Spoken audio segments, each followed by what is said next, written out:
Morpheus is a surrealist-inspired stop-motion animation which journeys into a dreamscape. The film provides a creative platform to discuss the darker elements of the human psyche. Morpheus, like other surrealist films, is not a documentary. Its priority is to observe and to explore, but never to explain. It is the audience's duty to rationalise what they see on screen. The film's use of dream imagery is established in the information gathered from actual dreams.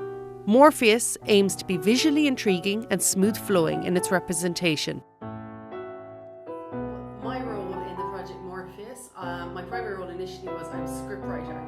So I went through the dream journals with the guys in the group, and we decided upon which ones probably lent themselves best to a narrative.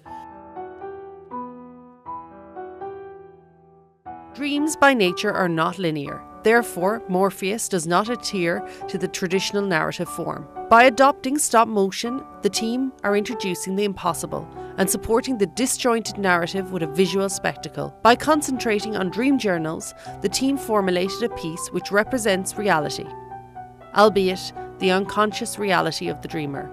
When I started working on Morpheus, it was my first time working on anything that wasn't traditionally shot video footage. So shooting in stop motion was something that I was completely new to.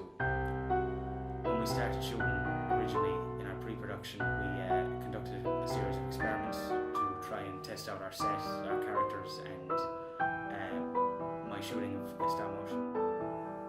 The decision to combine two media, stop motion animation and real footage, further reinforces the surrealism of this piece. Pure animation would remove the piece too far from reality, while pure film would fail to portray the absurdity of the dream state. The mix of media creates the distinct world in which Morpheus treads. We all tried to improve on each of our roles throughout these experiments. Originally, when we were shooting freehand. We weren't hooked up to a computer. We weren't using any programs. After a couple of these experiments, and we saw the quality of the footage, we started using Stop Motion Pro.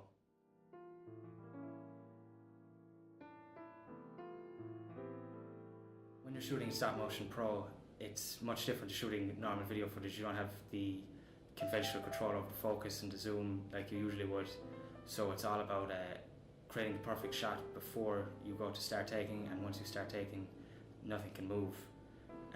With some of the features like the onion skinning, you can tell how your last shot has gone and where you're at now, and that helped me while operating it to communicate with Melissa while she was moving the models, so we could ensure we were getting fluid movements.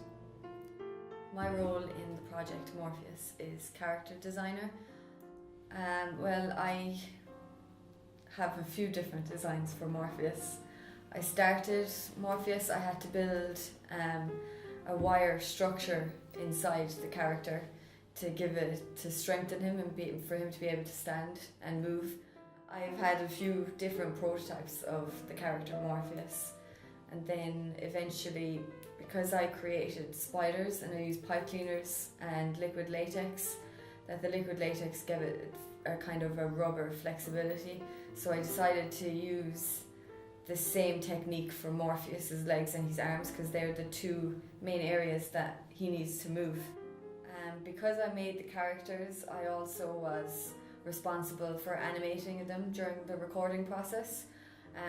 As Morpheus's legs narrow towards the end and he does not stand properly, it was quite difficult to move him and make him stand. So I came up with the idea of putting insulation under the set, so the bottoms of his legs actually stick in place for him to move. All the other characters I made, like the tree people and the spiders and the other Morpheuses for the funeral scene, they move quite easily. It's just the design of Morpheus made him hard to move. The green screen plays an important role in creating Morpheus's world. We tested green screen material on trial characters. But it was not until the creation of the prototype that we discovered that a blue screen was more appropriate to use in a forest scene. As, when you use Adobe After Effects Keylight, the software removes the green hues of the moss and other foliage, which we had placed on the set. This created a vile clay colour and removed the vibrancy from the piece.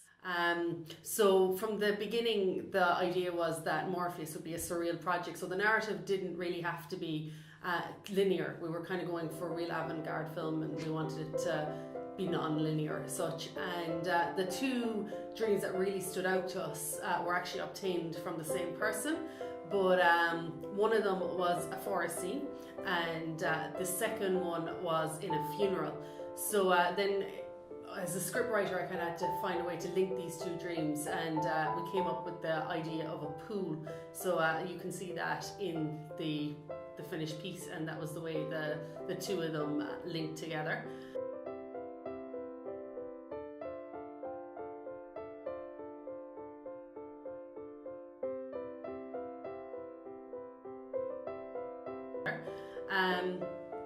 My second role in the project was I was director, so that was kind of just more to do with the artistic choices we made along the way, and I suppose just overseeing some of the shots and things like that.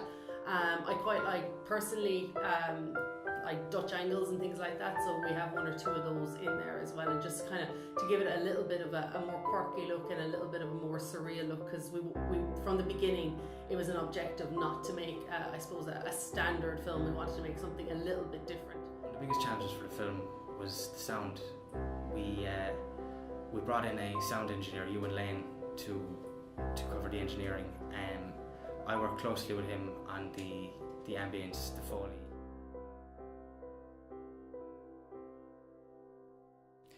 I joined Morpheus late as a result of the team not having an audio crew. Most of the film had been shot at the time, so having joined it so late, it was indeed a rush, and we expected it to be, but as a result, the creative process was made really intuitive. The Foley was a very difficult process. We could see, looking at a blank canvas of film, that Foley was going to be essential in being that prominent hard effect in the film. Our vocal sounds and other body noises, including the spiders, were prominent but featured rarely in the progression of the narrative. So hits like the spider's arrival and the funeral scene were essential in our vocal creation dynamics wise, but Foley held the rest of the project together. So in recording it, myself and Stephen worked as engineer and recording artist and used a very comfortable setup, created our own Foley box, as it were, filled with pieces of the environment, such as ferns, hard nettles, thorns, branches, leaves, that created a really organic sound that I could work with then and mix into the film to create, as I said, our most prominent hard effect besides.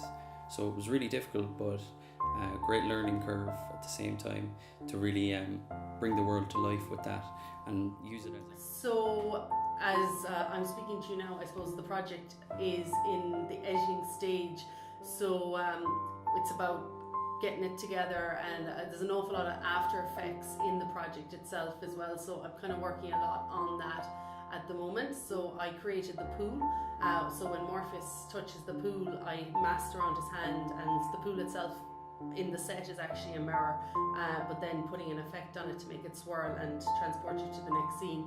And the fire as well is another decision that had to be made in After Effects, because at one point we actually considered burning parts of the set, but then we decided that that was a very big risk to take.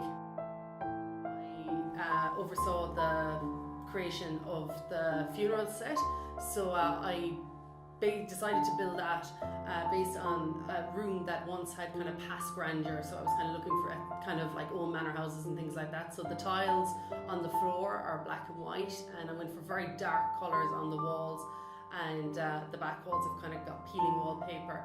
The back wall of the set also has a blue screened window, because one of the main things with this project was that we wanted to mix media. So it was supposed to be a mix of stop motion animation and real-time footage, and that is something that's seen through all the sets along the way as well. And it posed a lot of difficulties, and it made, I think, the whole creation of the thing a little bit harder, but it adds to the surrealism of the piece. So that is incorporated into the funeral scene as well with the back.